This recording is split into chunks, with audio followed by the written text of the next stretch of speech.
buka. Rukun-rukun puasa. Rukun puasa ada dua. Yang pertamanya niat. Sama ada puasa fardu ataupun sunat. Sebagaimana Nabi SAW bersabda, innamal a'malu binniyat. Setiap amalan bergantung kepada niat. Hadis riwayat Bukhari dan Muslim. Hadis riwayat Bukhari dan Muslim. Hadis ni sebenarnya, walaupun hadis ni diriwayat oleh Imam Bukhari dan Muslim, sebenarnya banyak pertikaian di kalangan ulama hadis. Kerana hadis innamal a'malu binniyat ni hadis gharib fi awalihi masyhurun fi akhirih. Hadis gharib pada awalnya, hak yang meriwayatkan daripada Rasulullah sallallahu alaihi wasallam adalah Sayyidina Umar bin Al-Khattab seorang sahaja. Hadis ni. Baik, biarlah tak yalah, ayah kita bincang secara panjang lebar. Hadis innamal a'malu binniyat, setiap amalan bergantung kepada niat. Hadis riwayat Bukhari dan Muslim. Diwajibkan berniat pada setiap hari. Jadi kalau kita puasa 29 hari, 29 kali kena niat.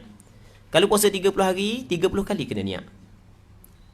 Kerana puasa setiap hari adalah ibadat yang berbeza, ibadat yang berasingan. Tidak sama kita semayang zuhur 4 rakaat. Kita niat pada rakaat pertama sahaja. Rakaat kedua kita tak niat dah. Rakaat ketiga tak niat dah. Rakaat keempat tak niat dah. Niat pada rakaat yang pertama memadai untuk 4 rakaat. Sebab rakaat tu adalah walaupun 4 rakaat tapi seperti satu. Sebab dia bukan berbeza. Sebab tu dah kalau kita batal sembahyang pada rakaat yang keempat, rakaat ketiga, kedua, pertama batal belaka. Kita nak wisalang lele dah ketuk. Batal sembahyang. Kita pergi ambil air sembahyang, tak boleh kita pakai duk. Tayat mula sikit lagi. Tak boleh. Tak boleh ni atas pandangan majoriti ulama lah. Tapi kalau kita nak cari pandangan, ada dalam pandangan mazhab Hanafi boleh. Tapi ada syarat dia lah. Dalam mazhab Syafi'i ada pandangan qaul qadim boleh. Dipanggil bina. Dia ada dalam istilah bahasa kita dipanggil bina dengan istinaf. Baik. Dia ada syaratnya jangan disengajakan. Tidak sengaja terkentu. Kita tak nak tahan dah gitu tubuh. Lepas juga. Okey. Lepas tu masa tubik saat ni tak boleh cakap. Tak boleh kalau misalnya ada tempat ambil wuduk dekat, tak boleh ambil wuduk jauh. Boleh dah nak taklid pandangan tu. Pula dah nak cari pandangan mudah sama.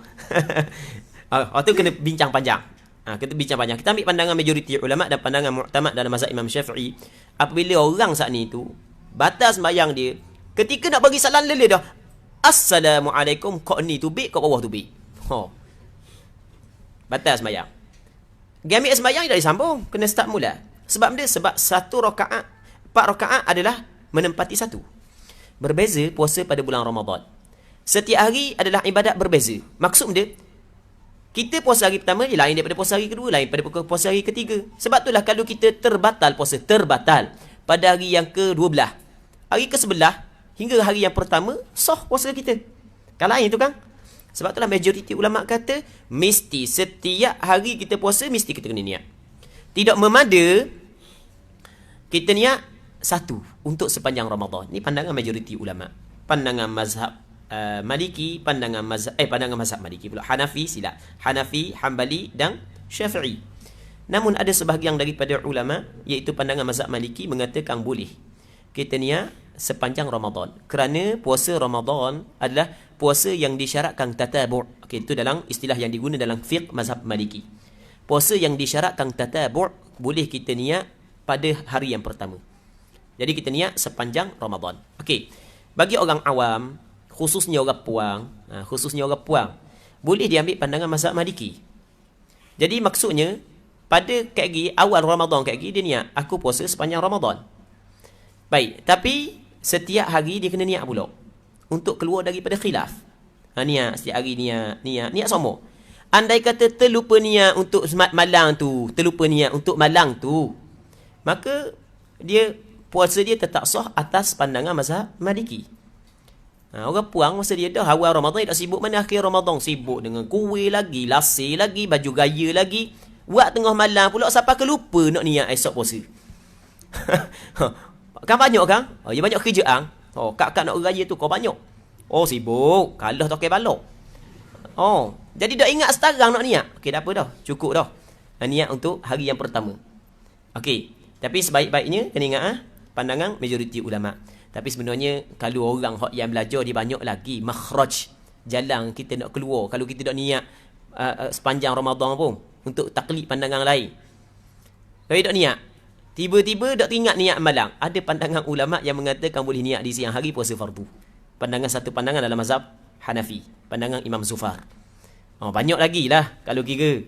Tapi hak yang masyhur, hak tu hak yang orang khabar kat orang. Baik. Cuma kita khabar. Sebenarnya masalah ni khilaf. Sebaik-baik kita kena keluar daripada khilaf. Jadi kita kena niat satu malam.